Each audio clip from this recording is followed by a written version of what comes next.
يطع اللہ ورسولہ ویخشى اللہ ویتقہ فاولئک هم الفائزون۔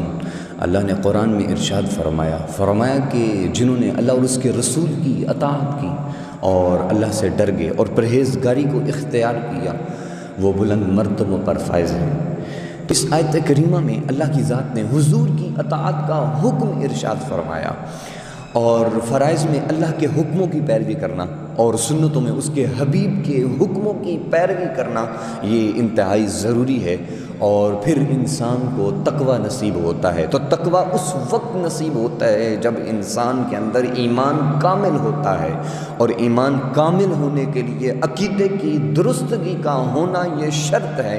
تو حضرت مجدد الفیسانی علیہ الرحمہ نے مکتوبہ شریف میں اپنے عقائد کو بیان فرمایا، اور حضرت مجدد الفیسانی رحمۃ اللہ علیہ فرماتے ہیں کہ حضور علیہ السلام کی پیدائش مبارکہ دوسرے انسانوں کی طرح بالکل نہیں، اور اس کے بعد فرمایا کہ کائنات کے بلکہ جہاں بھر کے جتنے بھی افراد ہیں ان کی پیدائش کی طرح اور ان کے وجود کی طرح حضور کے وجود کی بالکل مشابہت ہی نہیں۔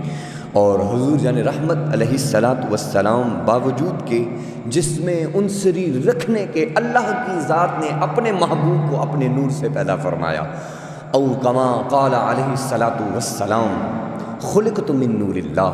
حضور نے ارشاد فرمایا میرے رب نے مجھے اپنے نور سے پیدا فرمایا، و دیگر راں این دولت میسر نشدہ است۔ آپ فرماتے ہیں یہ ایسی بات ہے جو کسی کے مقدر میں نہ آئی، اللہ کی ذات نے مجھے اپنے نور سے پیدا فرمایا۔ حضرت حسان بن ثابت کہتے ہیں احسن منک لم تر قط عینی واجمل منک لم تلد النساء خلقت مبرئا من کل عیب کانک قد خلقت کما تشاء۔ کہا کہ حضور میری آنکھوں نے آپ سے بڑھ کر کوئی حسین دیکھا ہی نہیں۔ کہا حضور دیکھتا بھی کیسے، کسی ماں نے حضور اتنا خوبصورت جنم دیا ہوتا تو دیکھتا۔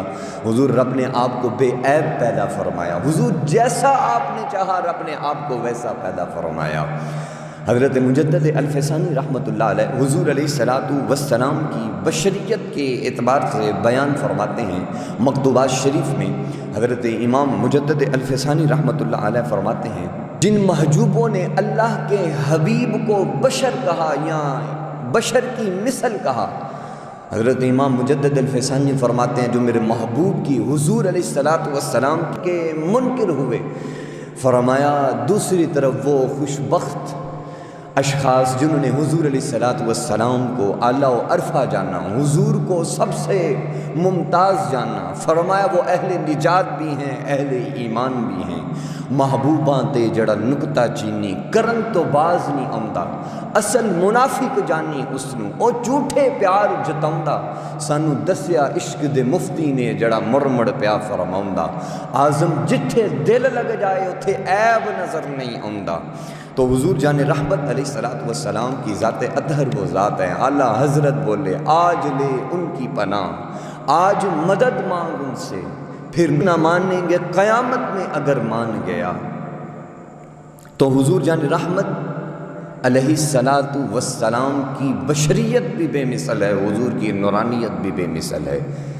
حضرت امام مجدد الفیسانی علیہ الرحمہ آپ دیگر انبیاء کی بشریت کے حوالے سے بیان فرماتے ہیں۔ آپ فرماتے ہیں دیگر انبیاء کی بشریت بھی بے مثل ہے، تو بڑے خوبصورت انداز میں حضرت مجدد الفیسانی علیہ الرحمہ نے اس قول کو بیان فرمایا۔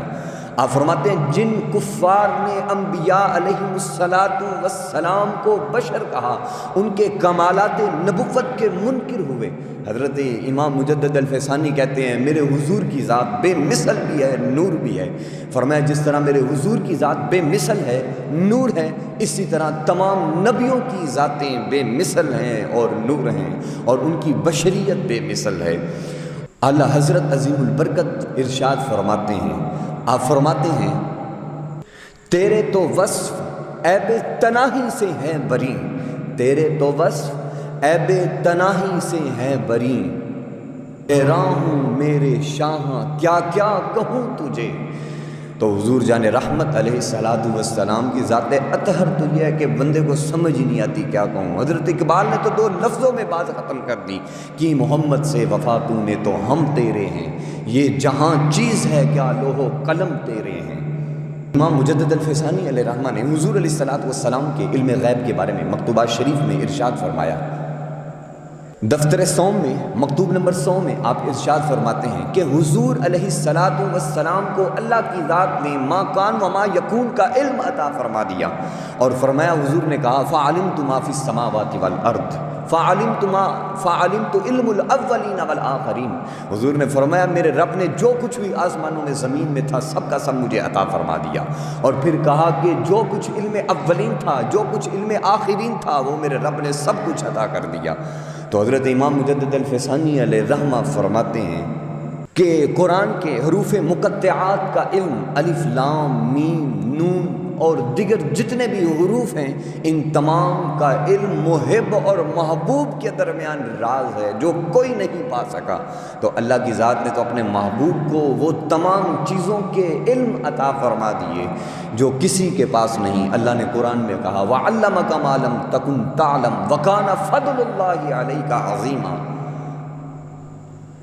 اور کوئی غیب کیا تم سے ہو نہا بلا، اپنا خدا ہی چھپا تم پہ کروڑوں درود۔ تو حضور جان رحمت علیہ الصلوۃ والسلام سے جب رب ہی نہ چھپا تو حضور علیہ الصلوۃ والسلام سے باقی کون سی چیز ہے جو ایسی ہو جو حضور پہ آیا نہ ہو۔ حضرت امام مجدد الفسانی علیہ رحمہ آپ حضور علیہ الصلوۃ والسلام کی جسم اطہر کے بارے میں بڑی خوبصورت بات ارشاد فرمائی۔ دفتر سوم میں مکتوب نمبر 100 میں ارشاد فرمایا، کہا کہ میرے حضور کا جو جسم اطہر ہے، فرمایا یہ عالم ممکنات میں حضور پیدا ہی نہیں ہوں گے بلکہ حضور علیہ الصلوۃ والسلام کسی اور عرفہ و اعلیٰ مکان میں پیدا ہوئے۔ فرمایا کہ عالم شہادت میں جو سایہ ہے یہ صاحب سایہ سے زیادہ لطیف ہے، اور جو نبی عالم ممکنات میں پیدا والسلام عالم ممکنات میں پیدا ہی نہیں ہوئے، اور حضور کے جسم اطہر کا اسی وجہ سے سایہ نہیں۔ اور فرمایا کہ حضور علیہ الصلوۃ والسلام کے جسم اطہر کا سایہ اس وجہ سے نہیں کیونکہ حضور علیہ الصلوۃ والسلام سے بڑھ کر کوئی لطیف چیز تھی نہیں، اس وجہ سے حضور کا سایہ تھا نہیں۔ لوگ کہتے ہیں سایہ تیرے پیکر کا نہ تھا، لوگ کہتے ہیں کہ سایہ تیرے پیکر کا نہ تھا، میں تو کہتا ہوں جہاں بھر میں ہے سایہ تیرا۔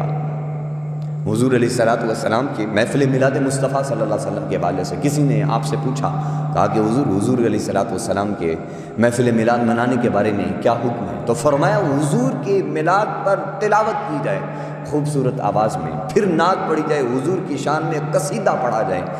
تو کیا ہی کسی نے خوب کہا یا صاحب الجمال و یا سید البشر من وجهك النور لقد نور القمر لا يمكن الثناء كما كان حقه بعد الخدا، بزرگ تو ہی قصہ مختصر۔ اعلیٰ حضرت بولے سب سے اعلیٰ ہو اعلیٰ ہمارا نبی، سب سے بالا ہو اعلیٰ ہمارا نبی، کون دیتا ہے دینے کو منہ چاہیے، دینے والا ہے سچا ہمارا نبی۔ صبح و طیبہ میں ہوئی بٹتا ہے باڑا نور کا، صدقہ لینے نور کا آیا ہے تارا نور کا، تیری نسل پاک میں ہے بچہ بچہ نور کا، تو ہے عین نور تیرا سب گھران۔